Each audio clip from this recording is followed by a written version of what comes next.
আমরা এই মুহূর্তে যাব সিলেট 1 আসনে। সেখানে রয়েছেন আমাদের সহকর্মী মঞ্জুর আহমেদ। মঞ্জুর আহমেদ, আর কিছুক্ষণ পরেই ভোট গ্রহণের মাহেন্দ্রক্ষণ শুরু হতে যাচ্ছে।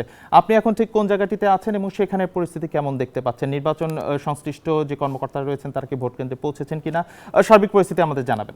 দেখুন, আসলে ভোট গ্রহণের আর মাত্র 1 ঘন্টারও কম সময় আছে। আমি এই মুহূর্তে আছি সিলেট 1 আসনের দ্য এইডেড হাই স্কুল কেন্দ্রে। এই কেন্দ্রটিতে আমি কিছুক্ষণ আগে এসেছি এবং এখানে এসে অবস্থান করছি। আমরা দেখতে পাচ্ছি যে নির্বাচনের যারা দায়িত্বরত কর্মকর্তারা আছেন, বিশেষ করে পুলিং এজেন্টরা আসছেন, কেন্দ্রে ঢুকছেন, কিন্তু এখন পর্যন্ত আসলে কোনো ভোটারদের আমরা এই কেন্দ্রের আশপাশে আসতে দেখিনি।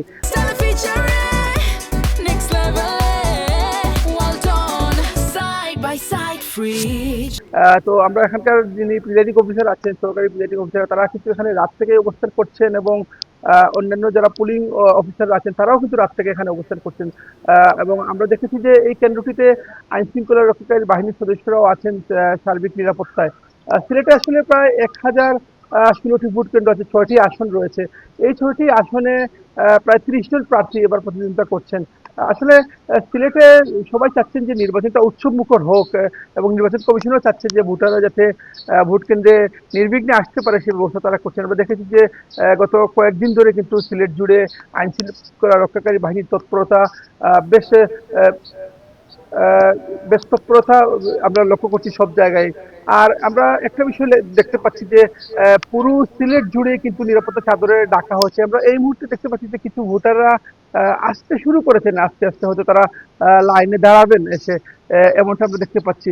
এবং সিলেট জুড়ে যেটা দেখেছি যে আমরা প্রার্থীরা কিন্তু এর আগে গণসংযোগ করেছেন, প্রচার প্রচারণা চালিয়েছেন।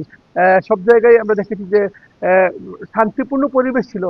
ভোটের দিনও আসলে তারা চাচ্ছেন যে একটি শান্তিপূর্ণ পরিবেশে অবাধ ও সুষ্ঠু নির্বাচন অনুষ্ঠিত হতে যাতে হয় সেই ব্যাপারে ব্যবস্থা নিচ্ছে। নির্বাচন কমিশনরা বলছে যে তারা এবারে নির্বাচনটা আসলে সুষ্ঠু এবং শান্তিপূর্ণ পরিবেশে শেষ করতে চায়। যেহেতু এবার 2টি ভোট অনুষ্ঠিত হচ্ছে একসাথে, গণভোট এবং ত্রয়োদশ জাতীয় সংসদ নির্বাচনের ভোট, তাই আসলে প্রতিবার ভোট সকাল 8টায় শুরু হলো, এবার 1 ঘন্টা ভোটের সময় বাড়ানো হয়েছে।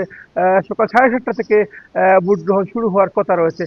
এবং আমরা একটা জিনিস দেখতে পাচ্ছি যে নিরাপত্তার যে বিষয়টা, এই বিষয়টাকে সবচেয়ে বেশি গুরুত্ব দেওয়া হচ্ছে, যাতে ভোটাররা ভোট কেন্দ্রে নির্বিঘ্নে আসতে পারেন। এবং সবগুলো কেন্দ্রে আমরা যতটুকু জানতে পেরেছি যে সিলেটের যে 1016টি কেন্দ্র রয়েছে 6টি আসনে, সবগুলো কেন্দ্রেই সিসিটিভি দ্বারা নিয়ন্ত্রিত হচ্ছে, সিসিটিভি দ্বারা পর্যবেক্ষণ করা হচ্ছে, নির্বাচন কমিশনরা পর্যবেক্ষণ করছে। এবং এর পাশাপাশি ভোট কেন্দ্রের আশপাশে বড় যে বাজারগুলো রয়েছে বিভিন্ন উপজেলায়, সেই বাজারগুলোতেও কিন্তু সিসিটিভির ক্যামেরা লাগানো হয়েছে।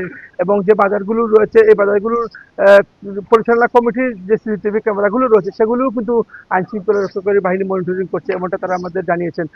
সব মিলে যদি বলি যে এখন পর্যন্ত ভোট গ্রহণ শুরু হয়তো আর 40 থেকে 45 মিনিট সময় বাকি রয়েছে।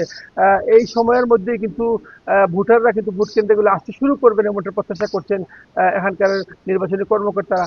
আর প্রার্থীরা যেটা বলছেন যে সিলেট আসলে এই সিলেট 1 আসনটা একটা মর্যাদার আসন হিসেবে অভিহিত করা হয় সিলেট 1 আসনকে। এবং একটি মিথ রয়েছে যে সিলেট 1 আসনে যে দলের প্রার্থী জয়লাভ করেন সেই দলে কিন্তু সরকার গঠন করে, সেটা কিন্তু স্বাধীনতার পর থেকে হয়ে আসছে। সেক্ষেত্রে এই আসনে 2জন প্রার্থী প্রতিদ্বন্দ্বিতা করছেন, মূল প্রতিদ্বন্দ্বিতাকারী। তারা হচ্ছেন বিএনপির খন্দকার আব্দুল মুক্তাদির, তিনি ধানের শীষ প্রতীক নিয়ে নির্বাচন করছেন। আর জামায়াতের মাওলানা হাবিবুর রহমান, তিনি দাঁড়িপাল্লা নিয়ে নির্বাচন করছেন। এবং এই আসনটিতে একটি উল্লেখযোগ্য সংখ্যক বিষয় হচ্ছে যে এই আসনটিতে প্রায় 6,80,000 ভোটার রয়েছেন। এবং এই 6,80,000 ভোটারের মধ্যে অর্ধেকই কিন্তু নারী ভোটার রয়েছেন। পাশাপাশি এই আসনটিতে চা শ্রমিকদের একটা বড় অংশ ভোটার রয়েছেন। এর বাইরে কিন্তু ক্ষুদ্র নৃগোষ্ঠীর সম্প্রদায়ের কিছু ভোটার রয়েছেন।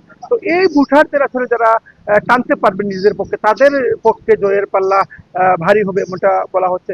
পাশাপাশি এবার এই আসনটিতে প্রায় 40,000-এর মতো নতুন ভোটার রয়েছেন। এই ভোটারদের উপরে কিন্তু প্রার্থীদের একটা চোখ ছিল। সব দলের প্রার্থীরা চেয়েছেন যে তরুণ ভোটারদের তাদের কাছে টেনে আনতে, এবং তারা এই তরুণ ভোটারদের নিয়ে নানা প্রতিশ্রুতি তারা কিন্তু দিয়েছেন। তো সব মিলিয়ে যদি বলি যে সিলেটে একটি অবাধ এবং শান্তিপূর্ণ নির্বাচন অনুষ্ঠানের লক্ষ্যেই কিন্তু সব প্রস্তুতি নেওয়া হয়েছে, এবং সব প্রস্তুতি ইতিমধ্যে সম্পন্ন করা হয়েছে। এবং কিছুক্ষণের পরে হয়তো ভোট গ্রহণ শুরু হবে, এবং ভোট গ্রহণ পরে শুরু হলেই কিন্তু আমরা পরবর্তী বুলেটিনে আপনাদের আরো বিস্তারিত তথ্য জানাতে পারবো। জি, এখন পর্যন্ত শান্তিপূর্ণ পরিবেশই বজায় আছে। ধন্যবাদ আপনাকে বিস্তারিত তথ্যের জন্য।